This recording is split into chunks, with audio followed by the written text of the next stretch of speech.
Prof KV Thomas. 5 minutes. I support this amendment bill. The Right to Education Bill 2009, which was implemented from 2010, is a historic bill that gives an opportunity to every child in the country to have a legitimate education in an institution which has been properly equipped.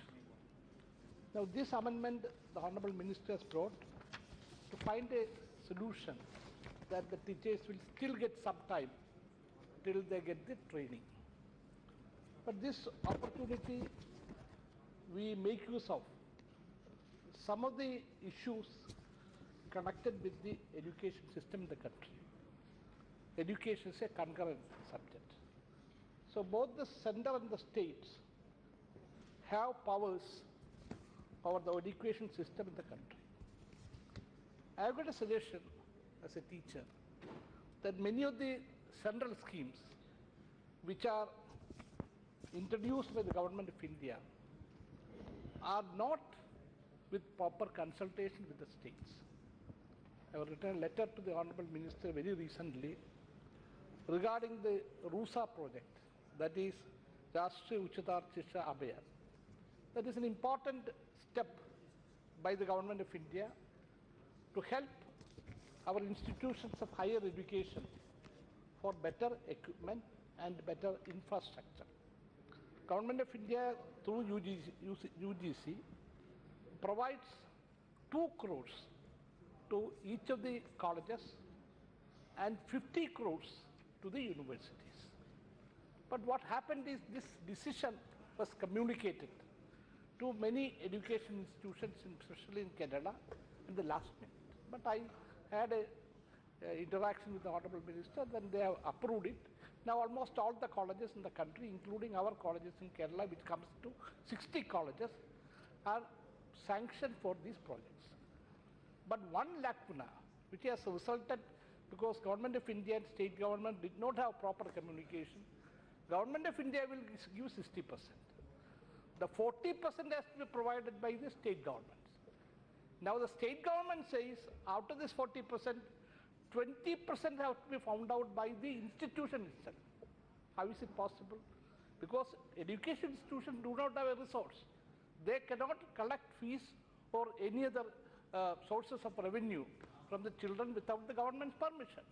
So if the state government takes a stand, out of the 40% which state has to find out, then the education institute have found out the 50% of that.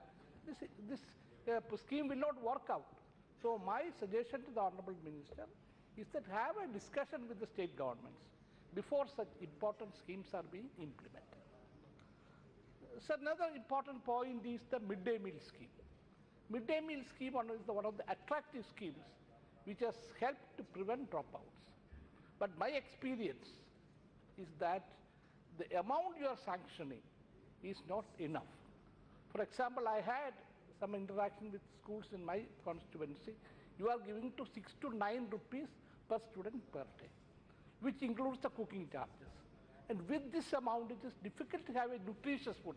What we have done is, we have collected some more amount from the social institutions, from the PSUs, etc.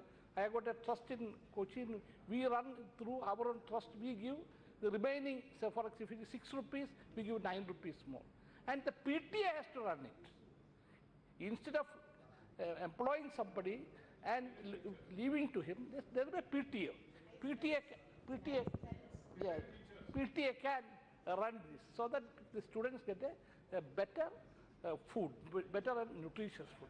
Second is, the Honourable Prime Minister has been always telling about Swachh Bharat.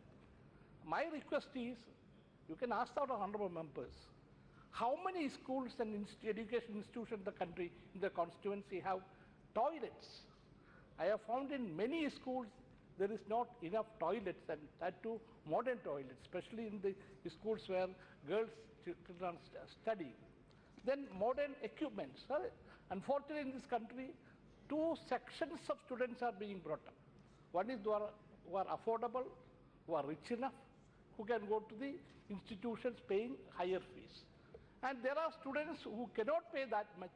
They go to the schools where education system is at the lower stage.